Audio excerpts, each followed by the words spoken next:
অর্থাৎ সর্বাধিক wicket taker হিসেবে। কিন্তু এখানে উইকেট টেকারের আরও বেশি গুরুত্বটা এই জন্য, তার কারণ ভারত তো অবশ্যই চাইবে যত তাড়াতাড়ি নিউজিল্যান্ডকে এখানে সমাপ্তি ঘটানো। অবশ্যই উইকেটের দিকে মানে মানে অবশ্যই তাকাতে হবে, কিন্তু রান না দিয়ে উইকেট বার করতে হবে। এখন সুযোগ আছে, অফ স্টাম্পের বাইরে হোয়াইট বল হবে এখানে, দেখার বিষয় আম্পায়ার কি করেন। অনেকটি বাইরে ছিলেন না, আজকে পল রাইফেল কিন্তু একদম ফ্লোতে আছেন, উনি কোনো ভুল করছেন না। ঠিক।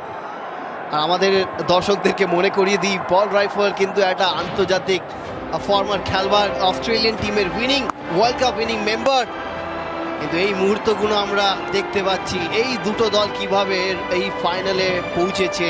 মিচেল স্যান্টনার নিউজিল্যান্ডের পক্ষ থেকে, আর আমাদের দর্শকরা উত্তেজিত অবশ্যই, এবং উত্তেজনার সব থেকে বড় কারণ সেটা হচ্ছে ভারতীয় শিবিরের এই দুজন রক্ষো, বিরাট কোহলি, রোহিত শর্মা। আমরা অস্ট্রেলিয়ার বিরুদ্ধে দেখেছিলাম বিরাটত্ব। এই যে যাত্রা, যেখানে কোনো রকম হারের সম্মুখীন হয়নি ভারত, তার জন্য যারা দায়ী তাদের মধ্যে থেকে অন্যতম বড় নাম হচ্ছে বিরাট কোহলি। আর আমরা দেখছি পাওয়ার প্লেতে যেখানে বিরাট বড় একটা সুউচ্চ টাওয়ার তৈরি হয়েছিল, সেটা কিন্তু তারপরে আর ম্যাচ করাতে পারেনি নিউজিল্যান্ড। অবশ্যই তার জন্যে উইকেট পরপর পড়ে গেছে। দেখো 7 নম্বর 8 নম্বর ওভার থেকে উইকেট পড়া যেটা শুরু হয়েছে, সেখান থেকেই আমরা এই গ্রাফটা কিন্তু, এই যেটা আমরা বলি নিউ ইয়র্কের টাওয়ারটা আস্তে আস্তে কিন্তু তলার দিকে চলে গেছে। আজকে রোকোর মাঝখানে গৌতম গম্ভীর, যিনি হচ্ছেন আমাদের ভারতীয় দলের নায়ক, কোচ। একেবারেই চালিয়েছেন স্যান্টনার।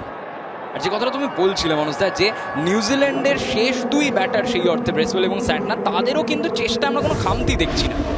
ভালো ব্যাট করে। দেখো ওরা মানে শুধু এক ধরনের খেলার অভ্যস্ত নয়, ওরা ব্যাটিং করে, ফিল্ডিংও করে দুর্দান্ত। তারা জানে এই খেলার মধ্যে 3টে ডিপার্টমেন্ট হয়, ব্যাটিং, বোলিং, ফিল্ডিং। তার মধ্যে কিন্তু কন্ট্রিবিউট না করলে কিন্তু একটা চ্যাম্পিয়ন খেলোয়াড় হিসাবে উঠে আসতে পারো না। এখানে আমরা দেখতে পাচ্ছি হালকা ব্যাকের ট্রিটমেন্ট করাচ্ছেন হার্দিক পান্ডিয়া।